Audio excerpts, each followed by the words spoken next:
Welcome to the Witch's Oracle. This is about the 16th time I've tried to start this video. I don't know how to edit, so I literally have to start the video all over again if I mess up at any time. It's good times. So what keeps happening is I keep sneezing. And I can't stop. So this video has been a train wreck. If someone's not calling me on my phone, which I'm filming with right now, and then one's my daughter, and when she calls I have to answer, obviously make sure she's safe. And it's just been one thing after another. It's just been hilarious how just this video just does not want to get made, which maybe I should take that into account and not make the video at all. But why not push through? What I'm trying to do is take my tarot decks and match them up with like what I'm calling the soulmate deck with an oracle. So when I do a read, I like my tarot deck and my soul deck and my oracle deck to be evenly matched and to vibe together. And I like the energy to flow really well. I feel like I get a really exceptional read when I do that. This may not be for everybody, but it certainly works well for me. So what I've done is kind of like pulled out like all of my decks, all of my tarot oracles, kind of not all of them, but just like a few, and going through them bit by bit. So, and then what I'm going to do is I'm going to do sample reads and another video where I'm going to do a sample read with tarot and the oracle and kind of see how that goes. I did one earlier where I did, I believe it was the Apocalypsis, which I am obsessed with. I just think it's absolutely gorgeous. Eric C. Dunn and Kim, Hudgens did this and the Illuminati together, and they're mystical, magical, and amazing. So I paired it up with the Precious Gems Oracle. These cards are stunning. Absolutely stunning. I kind of wish the backs had a bit of gloss to them, at least maybe like on the stones. But I'm finding like the glossy decks, look-wise, yes, they look better, but usage-wise, I see now why everyone loves the matte cards, because these just work really well, where these get a little sticky. So I get everyone's point on that, and you're right. So I might just come in and add a little gloss just myself on the stones, because I've messed up pretty much every deck I have. Why not this one? So, but anyways, I paired these two together in a read earlier, and I didn't like the flow. I didn't like the read. I didn't like the flow. I just didn't think it worked well. So, I have the Queen of the Moon Oracle. And for some reason, I feel like these might work really well with these two decks. The reason being is these two, I would call them like brother decks. Like they're like in the same family. They're very close, in style and feel and vibe. So I think this one I'm going to try with these two, because I can use the same oracle for these two because they kind of, vibe together already. We'll see how that goes. I'm going to do a sample video about that separate.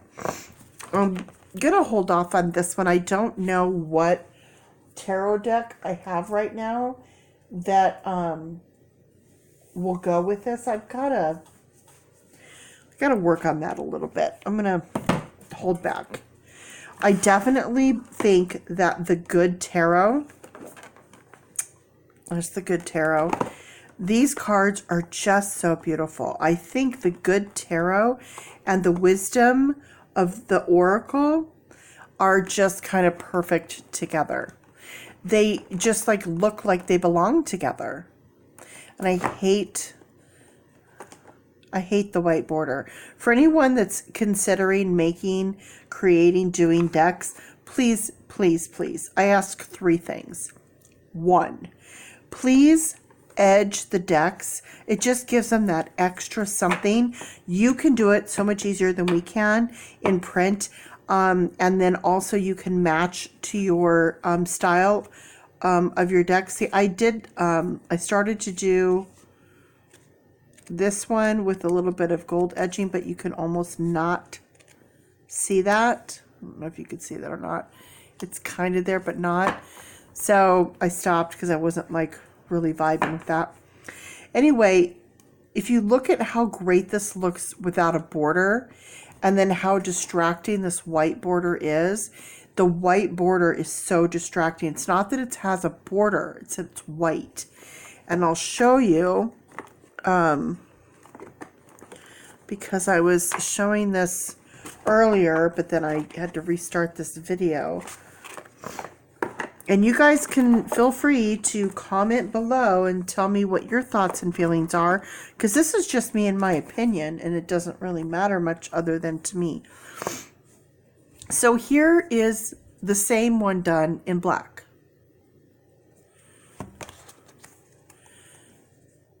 Do you see what in black, just, it's gorgeous. That's beautiful. It is not distracting. It actually, the black border makes the picture kind of pop. It brings it forward. It's actually, it's amazing. It's just, it's the white border that causes the issue.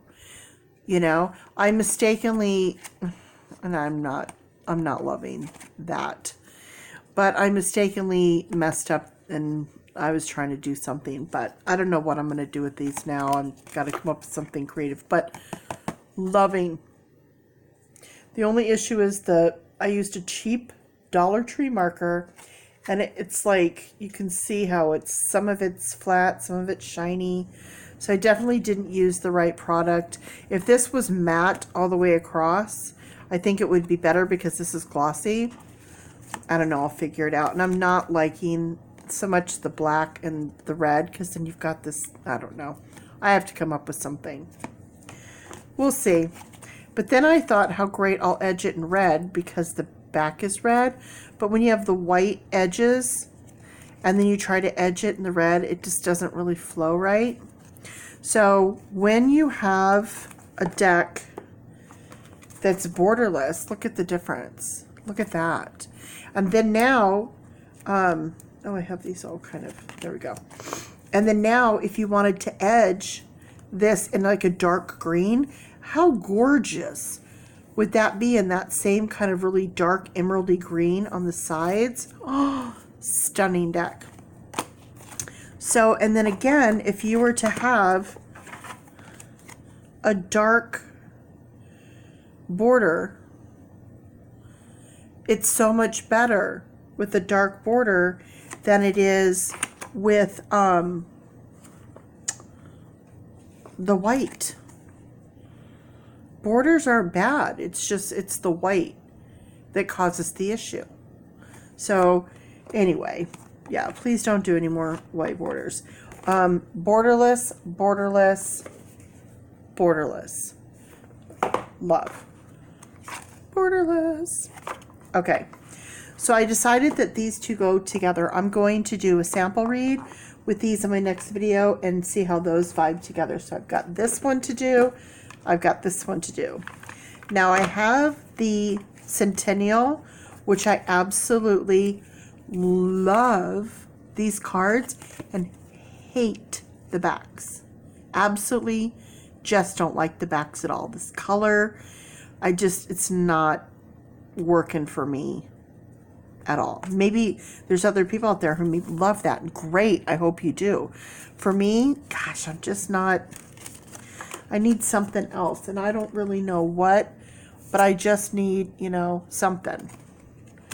something different.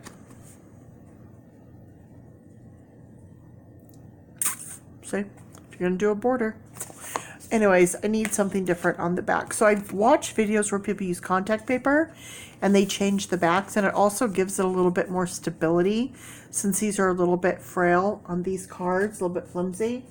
So I'm going to look for something that would go really well with the vibe of these cards. I'm going to find a really cool print of some kind and redo the backs of these. I'm excited to do that. It's like one of my favorite things to do.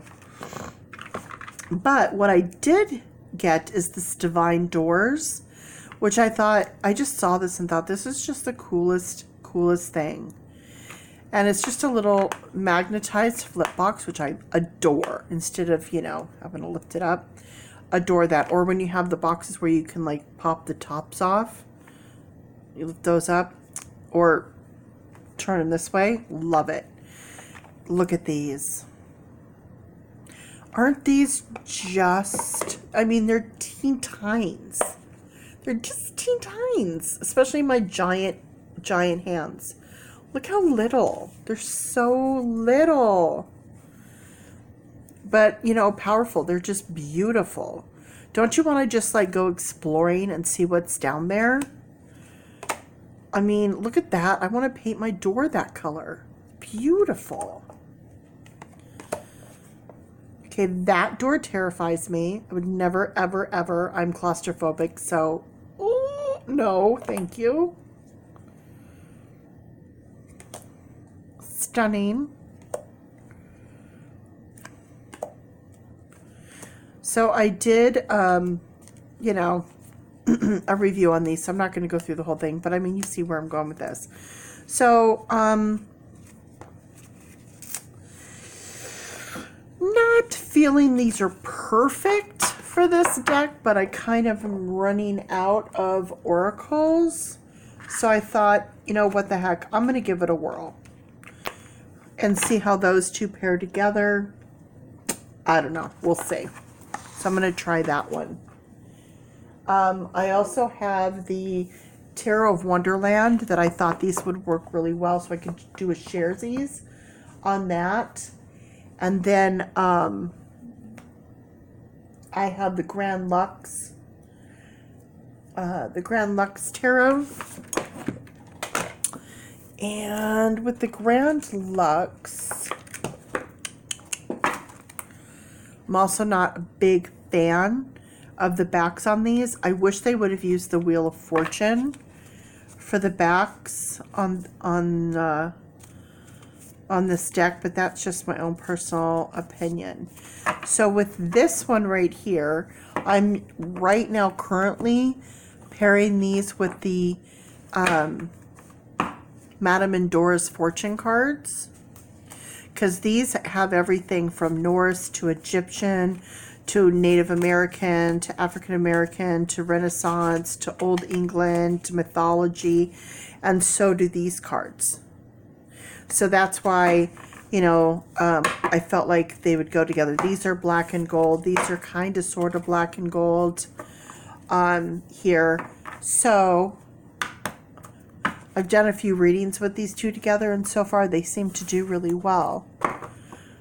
So that's what I'm utilizing right now. Put these back.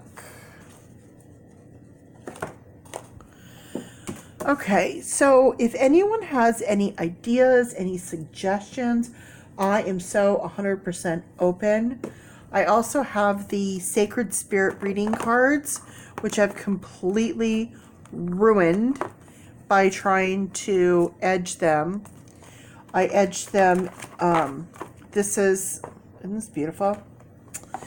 These cards are absolutely just beautiful.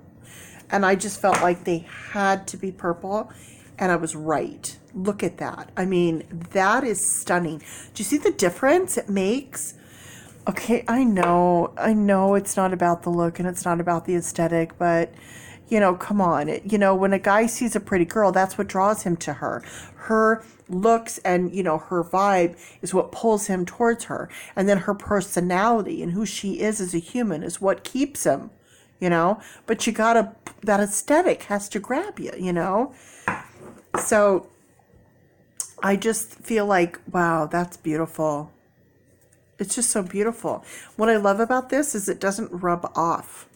Like when you use the marker, it just doesn't rub off. I love it. But what I did, the mistake that I made, and you can see it's all kind of got all over. See? Ruined. Here's what I did wrong. Instead of doing it card by card by card, I tried to do it like this. All pushed together to, you know, save time. And it bled all in between. I didn't know until it was too late. And there you go. Now I know you have to do it one card at a time. Oh well, learn the hard way. But beautiful.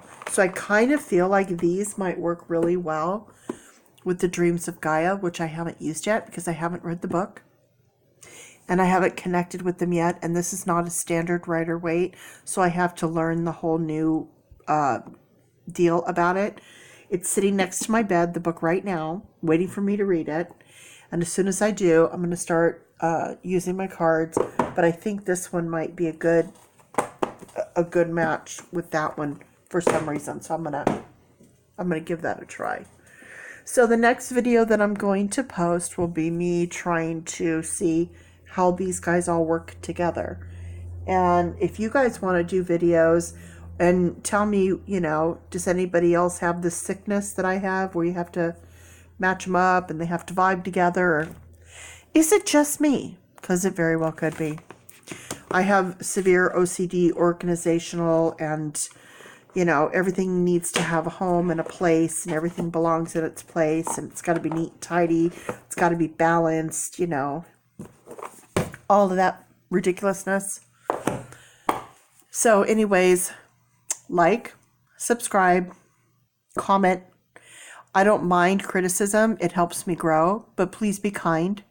You know, you don't have to say it in a nasty way. You can say something in a critique in a nice way. You could say, you know what, you know, this is not really how you're supposed to do it. What you really should try is try doing this. Or, you know, this might not be a good matchup.